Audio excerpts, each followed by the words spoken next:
राष्ट्रीय अध्यक्ष आदरणीय माननीय जेपी नड्डा जी को बड़े अदब के साथ आग्रह करता हूं, निवेदन करता हूं कि आए बाबागंज कुंडा को मानसून के कमल खिलाने का काम करें। माननीय राष्ट्रीय अध्यक्ष जी।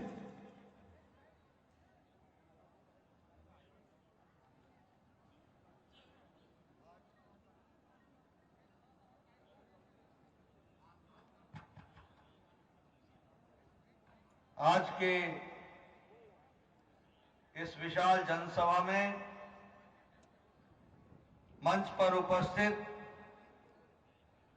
हमारे जिला के अध्यक्ष श्री हरिओम मिश्र जी, हमारे यहां के प्रत्याशी बहन सिंधुजा जी मिश्रा जी, प्रत्याशी विधानसभा कुंडा, हमारे केशव पासी जी जो बाबागंज से प्रत्याशी हैं, सुनील बराला जी राज्य मंत्री, राजकुमारी जी, रत्ना सिंह जी जो पूर्व सांसद हैं, शिव प्रकाश जी जो सदस्य हैं प्रदेश कार्य समिति के, त्रिभुवन नारायण मिश्र जी, सतीश चौरसिया जी, पवन गौतम जी, हमारे राष्ट्रीय मीडिया के सहप्रभारी संजय मयूख जी, भाई सिसोदिया जी, सम्मानित मंच और यहां इतनी बड़ी संख्या में उपस्थित हमारे देवियों और सज्जनों, माताएं, बहनें, बुजुर्ग और मेरे नौजवान साथी, मीडिया के मेरे साथी, प्रिंट मीडिया और इलेक्ट्रॉनिक मीडिया के साथी, मुझे आज प्रतापगढ़ में और इस कुंडा विधानसभा में और बाबागंज की जनता को संबोधित करने का सौभाग्य मिला है। मैं महात्मा बुद्ध की तपोस्थली को और जो धर्म के सम्राट करपात्री जी महाराज के जन्म स्थान को और साई तट पर श्री प्रभुराम जहां से उन्होंने वन के लिए अपना प्रस्थान किया है दक्षिण की ओर, ऐसी पवित्र स्थान को मैं नमन करता हूं और आशीर्वाद लेकर के आप सबके साथ अपनी बात को प्रारंभ करता हूं। मित्रों, अभी मैं सिंधुजा जी को सुन रहा था और उसके पश्चात मैंने बराला जी को भी सुना और हमारे अन्य वक्ताओं को भी जो यहां चर्चा कर रहे थे, वह दो बातों की बात कर रहे थे। एक कि क्या हम करना चाहते हैं और क्या हमने किया है। मोदी जी के आने के बाद और योगी जी के आने के बाद किस तरीके से विकास की नई बहार इस क्षेत्र में और उत्तर प्रदेश में आई है, उसकी वो चर्चा कर रहे थे। मैं हमेशा एक बात कहता हूं, हमारे केशव पासी जी आए हैं प्रत्याशी बाबागंज से, जोरदार तालियों के साथ स्वागत कीजिए और सिंधुजा जी के लिए भी जोरदार तालियों के साथ इनका स्वागत। तो मैं चर्चा कर रहा था कि ये कह रहे थे कि मैंने क्या किया, हमारी पार्टी ने क्या किया, मोदी जी ने क्या किया, योगी जी ने क्या किया। मित्रों, ये दम लेकर के इलाके के विकास के बारे में चर्चा करने की अगर किसी ने हिम्मत जुटाई है तो वो किसी और पार्टी ने नहीं जुटाई है, वह भारतीय जनता पार्टी ने जुटाई है। इस बात को हमको समझना चाहिए। ये रिपोर्ट कार्ड लेकर के जाना और रिपोर्ट को लेकर के जनता के सामने रखना और छाती ठोक कर कहना कि मैंने ये कहा था वो किया है, ये संस्कृति और ये राजनीतिक तौर तरीका किसी और ने नहीं, हमारे मोदी जी ने भारत की राजनीति में लाया है। और इसीलिए हर एक प्रत्याशी अपने विकास की कहानी सुनाता है कि कैसे वो पार्टी आगे बढ़ रही। लेकिन क्या कभी आपने किसी अन्य दल के प्रत्याशी को सुना है कि उन्होंने कोई विकास की बात की है? कभी आपने सुना है कि उन्होंने गरीब के आंखों के आंसू को पोंछने के लिए कोई कदम उठाया है? कभी आपने किसी राजनीतिक दल से यह सुना, भारतीय जनता पार्टी को छोड़कर, कि उन्होंने इस इलाके में क्या कोई विकास के काम को आगे बढ़ाया है? ये हिम्मत अगर कोई कर सकता है तो वो भारतीय जनता पार्टी कर सकती है, यह हमको ध्यान रखना। बाकी सभी पार्टियां इस बात की चर्चा कर सकती है कि हमने अपने परिवार का विकास कैसे किया, अपने घर का विकास कैसे किया, अपने रिश्तेदारों का विकास कैसे किया, लेकिन जनता का विकास के बारे में कोई चर्चा नहीं कर सकता। ये चर्चा करने का दम भरना और ये कहना कि जो कहा था वो किया है, जो कहेंगे वो करके देंगे, ये भारतीय जनता पार्टी कर सकती है। मित्रों, आपकी उंगली में बहुत बड़ी ताकत है और भारतीय जनता पार्टी विचारों की पार्टी है। आपने 2019 में यहां से, जहां विनोद सोनकर को और साथ में हमारे गुप्ता जी को, अपने संगमलाल गुप्ता जी को अपनी ही उंगली से कमल के निशान पर वोट डाल करके उनको विजय हासिल कराई थी ना? आपने ताकत दी थी ना? और आपकी ताकत को लेकर विनोद सोनकर और संगमलाल गुप्ता जी ने अपनी उंगली से संसद के अंदर बटन दबा करके धारा 370 को धाराशाही किया और यहां के इलाके का योगदान किया। ये ध्यान में रखना चाहिए। देखिए, वोट की बड़ी ताकत होती है। आपने ताकत दी विनोद सोनकर को, आपने ताकत दी संगमलाल गुप्ता को, और उन्होंने आपका योगदान जम्मू कश्मीर को भारत के अभिन्न अंग के साथ 156 कानून जो भारत के लागू नहीं होते थे उनको लागू कराने में काम किया, तो वो आपके वोट ने काम किया, ये याद रखना चाहिए। आप बताइए, समाजवादी पार्टी ने राम भक्तों पर गोली चलाई थी कि नहीं चलाई थी? चलाई थी कि नहीं चलाई थी?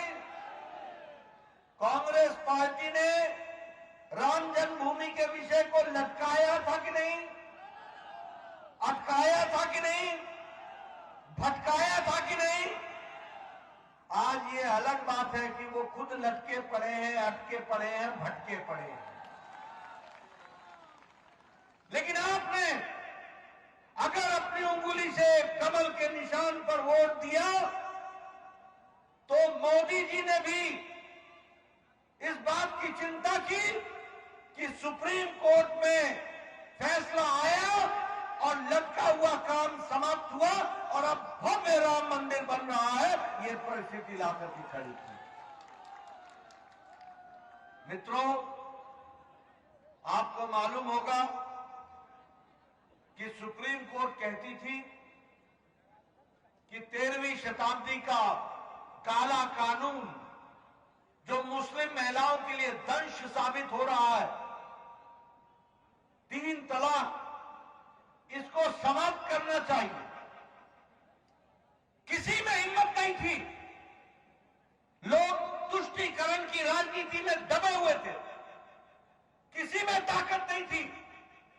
आपने फिर से विनोद सोनकर और संगमलाल गुप्ता को यहां से चुनाव जिताया और मोदी जी की इच्छा शक्ति पर पार्लियामेंट के अंदर उन्होंने पार्लियामेंट में बटन दबाकर 3 तलाक को सदा सदा के लिए समाप्त करके मुस्लिम बहनों को आजाद करा दिया 13वीं शताब्दी के काले कानून से। यह काला कानून मुस्लिम देशों में नहीं था, यह अफगानिस्तान में नहीं था, यह पाकिस्तान में नहीं था, यह बांग्लादेश में नहीं था, यह ईरान में नहीं था, यह इराक में नहीं था। यह काला कानून 3 तलाक का मुस्लिम बहनों के लिए हमारे भारत में ही था और उसको समाप्त करके मुस्लिम बहनों को आजाद कराने का काम किया तो मोदी जी ने किया और आपने उनको ताकत दी, इसलिए हम कर पाए। इस बात को हमको समझना चाहिए। मित्रों, हमारी पार्टी गांव, गरीब, दलित, शोषित, पीड़ित, समाज के अंतिम पायदान पर खड़ा व्यक्ति, हमारी महिला शक्ति, हमारे युवा साथी, हमारे किसान भाई, इनको मुख्य धारा में लाने का काम कर रही है तो वो भारतीय जनता पार्टी मोदी जी के नेतृत्व में और योगी जी के नेतृत्व में कर रही है। और ये मैं कहने के लिए नहीं कह रहा हूं, भाषण देने के लिए नहीं कह रहा हूं। आप बताइए, कोरोना आया तो जो लोग जनधन खाते का मजाक उड़ाते थे, आप बताइए, हमारी बहनें बताएंगी, जब लॉकडाउन लगा तो मोदी जी ने अपने कोरोना के दौरान 20 करोड़ बहनों के खाते में 3 महीने के लिए 500-500 रुपए पहुंचाया था कि नहीं पहुंचाया था? पहुंचाया था कि नहीं पहुंचाया था? ये महिला सशक्तिकरण ये इसलिए किया गया था ताकि गरीब का चूल्हा जल सके, कोरोना में उनका जीवन यापन हो सके। और यही नहीं, बताइए, प्रधानमंत्री गरीब कल्याण अन्न योजना में राशन मिल रहा है कि नहीं मिल रहा है? चावल मिल रहा है कि नहीं मिल रहा है? गेहूं मिल रहा है कि नहीं मिल रहा है? और योगी जी का चना मिल रहा है कि नहीं मिल रहा है? नमक मिल रहा है कि नहीं मिल रहा है? और साथ में तेल मिल रहा है कि नहीं मिल रहा है? मित्रों, मोदी जी का अलग से राशन मिल रहा है, योगी जी का अलग से राशन मिल रहा है। ये डबल इंजन है, डबल इंजन, दुगना दुगना मिल रहा है। मित्रों, ये गरीब आदमी, वंचित, पीड़ित, शोषित, अभी तक 1,56,00,000 घर बने हैं, 1,56,00,000 घर। और कैसे घर बने? शौचालय अलग, रसोई घर अलग, रसोई घर में गैस का चूल्हा और सिलेंडर और रहने के लिए कमरा अलग, अहाता अलग, टेरेस अलग। और घर प्रधानमंत्री आवास योजना के तहत घर का मालिक मालिक नहीं होगा, मालिक मालकिन होगी, महिला सशक्तिकरण होगा। इस बात को ध्यान में रखना चाहिए। इस साल 80 लाख मकान बनेंगे और इसके लिए 48,000 करोड़ रुपए रखा गया है, 48,000 करोड़ रुपए। इस साल 3,82,00,000 लोगों के घरों में नल से स्वच्छ जल आएगा, नल से स्वच्छ जल, और उसके लिए 60,000 करोड़ रुपए रखा है 1 साल के अंदर। आप बताइए, पिछले 5 सालों के अंदर 11 करोड़ शौचालय बने कि नहीं बने? बने कि नहीं बने? यानी 11 करोड़ महिलाओं के घर में इज्जत घर नहीं था, शौचालय नहीं था। उनको शौचालय देने का काम किया तो वो मोदी जी ने किया, और उसको धरती पर उतारा तो योगी जी ने उतारा। इस बात को हमको समझना चाहिए। उसी तरीके से 18,000 गांव थे जो बिजली के बगैर थे।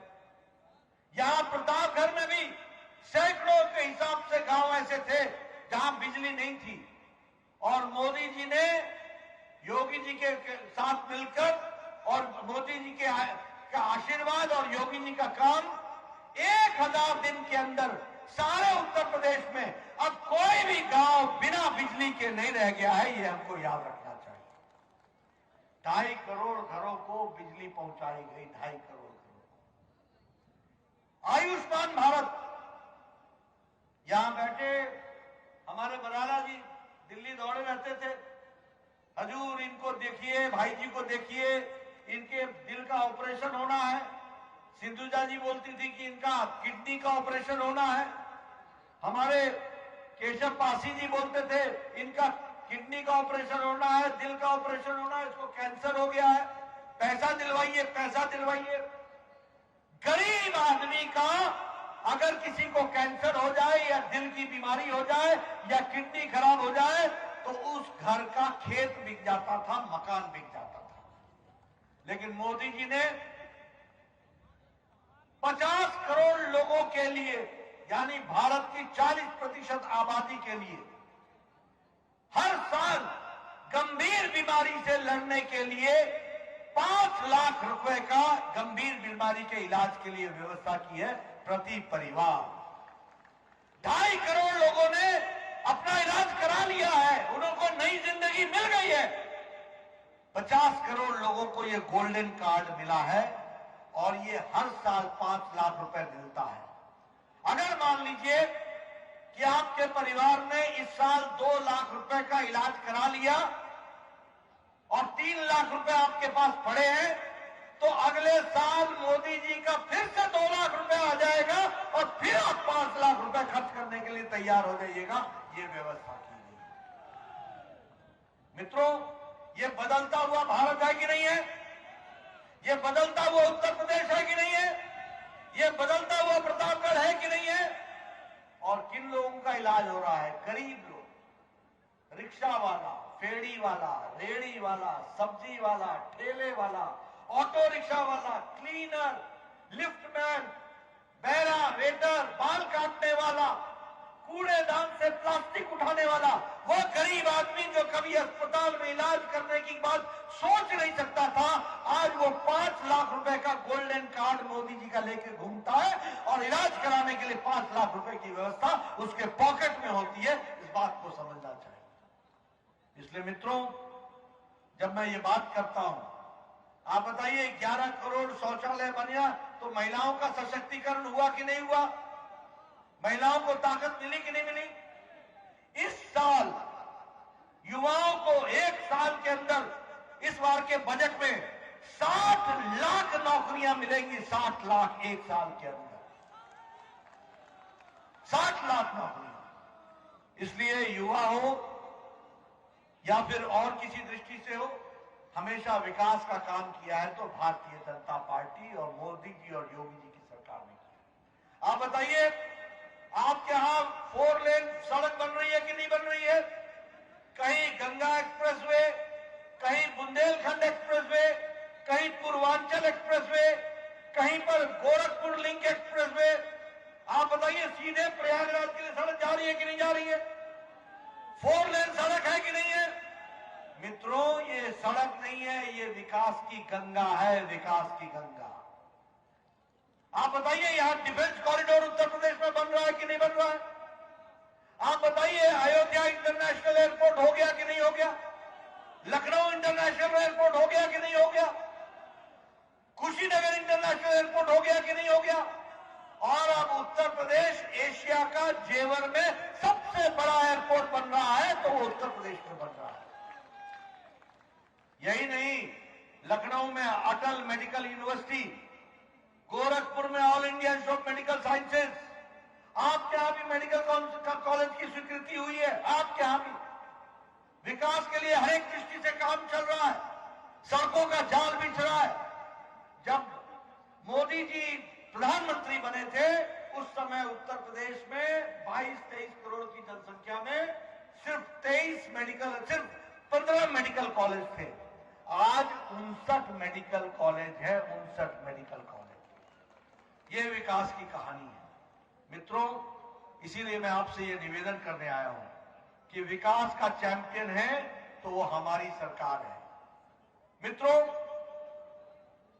योगी जी ने 5 साल में उत्तर प्रदेश को 7वें नंबर से उठा करके आर्थिक जगत में, आर्थिक दुनिया में दूसरे नंबर पर पहुंचा दिया है, दूसरे नंबर पर। अब एक बार आप सिंधुजा जी को और केशव पासी जी को नया पासपोर्ट देकर के आप इनको भेजेंगे विधानसभा में और उत्तर प्रदेश नंबर 1 का राज्य हो जाएगा। इस बात को हमको ध्यान में रखना है। इसीलिए चाहे वो विकास की बात हो, पिछले 5 साल में 10 विश्वविद्यालय आए हैं, 77 डिग्री कॉलेज खुले हैं, 27 इंजीनियरिंग कॉलेज खुले हैं, एक विकास की एक नई कहानी लिखी गई है।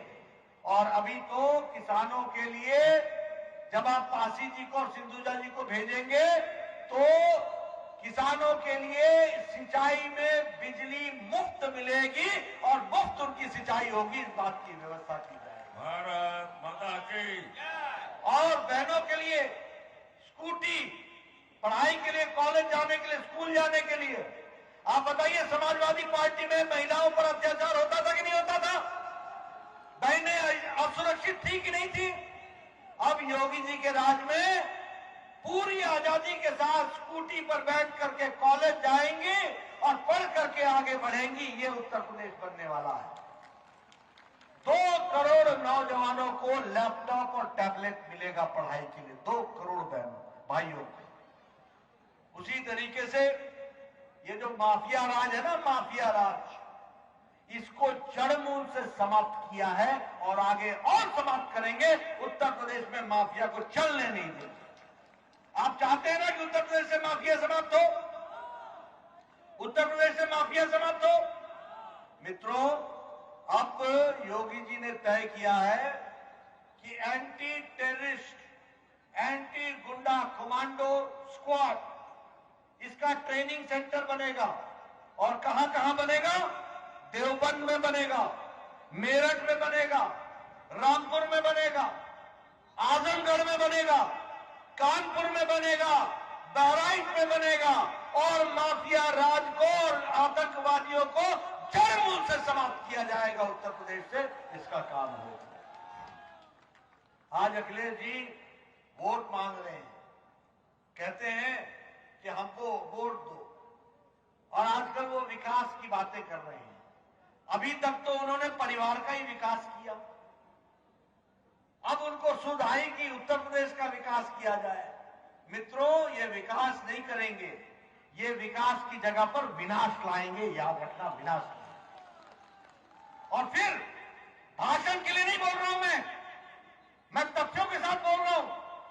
बताओ, अखिलेश ने 5 साल के अंदर 200 दंगे उत्तर प्रदेश में हुए कि नहीं हुए?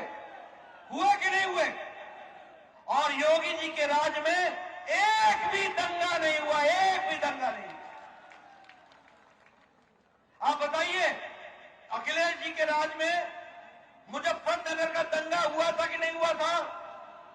और सुप्रीम कोर्ट ने कहा था कि नहीं कहा था कि प्रशासन नाम की चीज ही नहीं है, प्रशासन मूक दर्शक रहा है।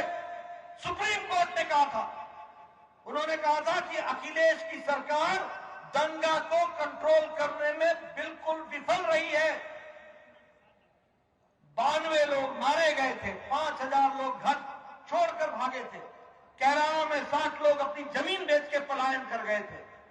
और योगी जी आए तो योगी जी के आने के बाद जब योगी जी ने सरकार संभाली तो उस समय से ये दंगा मुक्त प्रदेश बना और विकास की एक नई कहानी लिखी गई। और जो मुंह तोड़ जवाब देना था वह भी जवाब दिया गया और कैराना के लोग फिर से आकर के बसे और 5000 लोग जो पलायन कर गए थे वो वापस घरों में पहुंचे। इस बात को उनको याद रखना चाहिए। आप बताइए, 5 साल पहले कानून वही था ना जो योगी जी के समय में कानून था? कोई कानून में तो बदलाव नहीं हुआ। कोई बदलाव हुआ क्या 5 साल में? लेकिन 5 साल पहले जुर्म भी वही था, आजम खान भी वही था। 5 साल पहले दंडनाता था और 5 साल योगी जी के दौरान वह जेल के अंदर गुल्ली डंडा खेल रहा है। यह परिस्थिति लाकर मुख्तार अंसारी, जुर्म भी वही था, व्यक्ति भी वही था, कानून भी वही था, वो बाहर दंडना रहा था। योगी जी का राज आया तो जेल में गुल्ली डंडा खेल रहा है। आप बताइए, आतिक अहमद, कानून भी वही था, जुर्म भी वही था। उस समय अखिलेश जी के राज में दंडनाता था। डीजीपी के हेडक्वार्टर, पुलिस हेडक्वार्टर के बगल में करोड़ों की जमीन दबा करके वहां मकान बना रहा था। योगी जी आए, आतिक अहमद जेल के अंदर, जमीन कब्जे में, बुलडोजर चला, अब पुलिस का भव्य भवन बन रहा है वहां पर। यह परिस्थिति आकर के खड़ी है। बोलो, अखिलेश का राज चाहिए या योगी जी का राज चाहिए? योगी जी का राज चाहिए या अखिलेश का राज चाहिए? मित्रों, ये फर्क पड़ता है। आदमी वही था, कानून वही था, मुजरिम वही था। नेता बदल गया तो वही मुजरिम जेल के अंदर हो गया, और जब नेता दूसरा था तो यही मुजरिम जेल के बाहर दंडनाता था। यह है जिसको हमको समझना चाहिए, यह भी हमको याद रखना चाहिए। मित्रों, मैं यहां पर आया हूं, आपके साथ मैं कुछ चर्चा भी करना चाहता हूं। मुझे मालूम नहीं कि यहां अखिलेश जी आएंगे कि नहीं आएंगे, लेकिन अगर अखिलेश जी आए तो मैं पत्रकार मित्रों से पूछना चाहूंगा कि उनसे पूछना कि जेपी नड्डा ने कुछ प्रश्न खड़े किए तो उसका उत्तर दे, और मैं उत्तर चाहूंगा उनसे। और मीडिया वाले नोट कर लें मेरी बात को। 22 मई 2007 को गोलघर गोरखपुर में 3 ब्लास्ट हुए थे।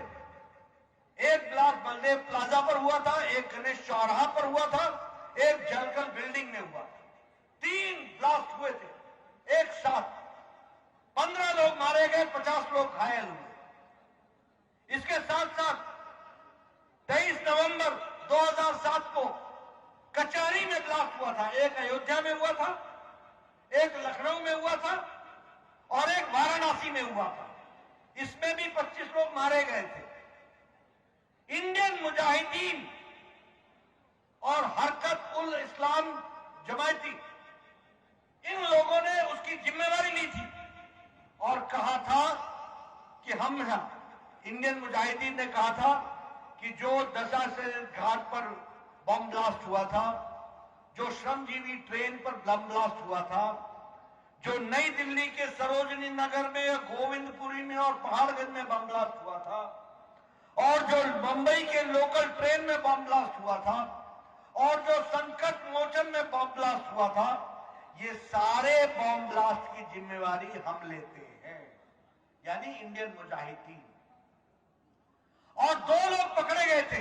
एक का नाम था हाकिम तारिक कासमी, जो आजमगढ़ का रहने वाला था, और दूसरे का नाम था खालिद मुजाहिद, जो जौनपुर का रहने वाला था।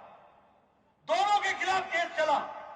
लेकिन मैं आपको बताना चाहता हूं, और आपने अखिलेश जी से पूछना कि 26 अप्रैल 2012 को जब आप मुख्यमंत्री बने तो आपने इन दोनों आतंकवादियों के खिलाफ 15 मुकदमे वापस लिए। 15 मुकदमे, ये सारे बम ब्लास्ट के मुकदमे आपने वापस लिए।